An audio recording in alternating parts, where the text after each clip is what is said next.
வணக்கம். இன்றைய புத்தகம் ஒரு துறவியைப் போல சிந்தியுங்கள். இப்புத்தகத்தின் எழுத்தாளர் ஜே ஷெட்டி அவர்கள். மன அமைதி. மன்னிப்பது நம் மனத்திற்கு அமைதியை கொண்டு வருகிறது என்று நிரூபிக்கப்பட்டுள்ளது.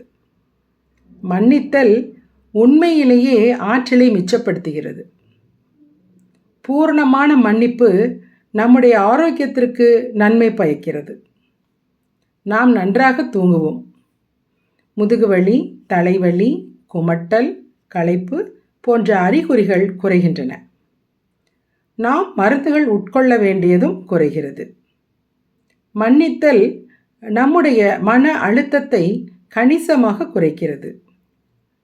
ஏனெனில் அந்த மன அழுத்தத்தை தோற்றுவித்த கோப எண்ணங்கள் நம்மிடமிருந்து மறைந்து விடுகின்றன.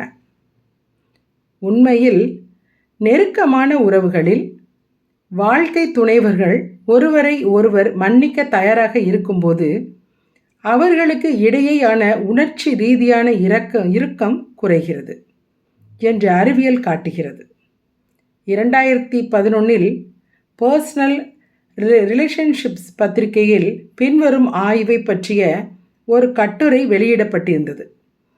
68 தம்பதியர் சமீபத்தில் தங்கள் வாழ்வில் நிகழ்ந்த ஒரு மோசமான சம்பவத்தை பற்றி தத்தம் துணைவரோடு 8 நிமிடங்கள் உரையாட ஒப்புக்கொண்டனர்.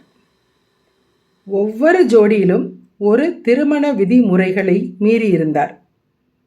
பதிவு செய்யப்பட்ட அந்த 8 நிமிட உரையாடலுக்கு பிறகு தம்பதியர் தனித்தனியாக அந்த உரையாடல் பதிவை ஓடவிட்டு கேட்டனர். ஆராய்ச்சியாளர்கள் அப்போது அவர்களுடைய இரத்த அழுத்தத்தை அளவிட்டனர். ஒவ்வொரு ஜோடியிலும் ஏமாற்றப்பட்டவர் தன்னுடைய வாழ்க்கை துணைவரை மன்னிக்க தயாராக இருந்தபோது அவர்கள் இருவருடைய இரத்த அழுத்தமும் குறைந்தது.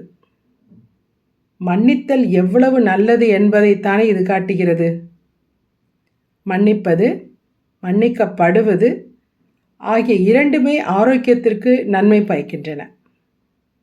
மன்னித்தலை நம்முடைய ஆன்மீக பயிற்சியின் ஒரு நிரந்தர அம்சமாக ஆக்கிக் கொள்ளும்போது நம்முடைய அனைத்து உறவுகளும் தழைக்கத் தொடங்குவதை நாம் காண்போம்.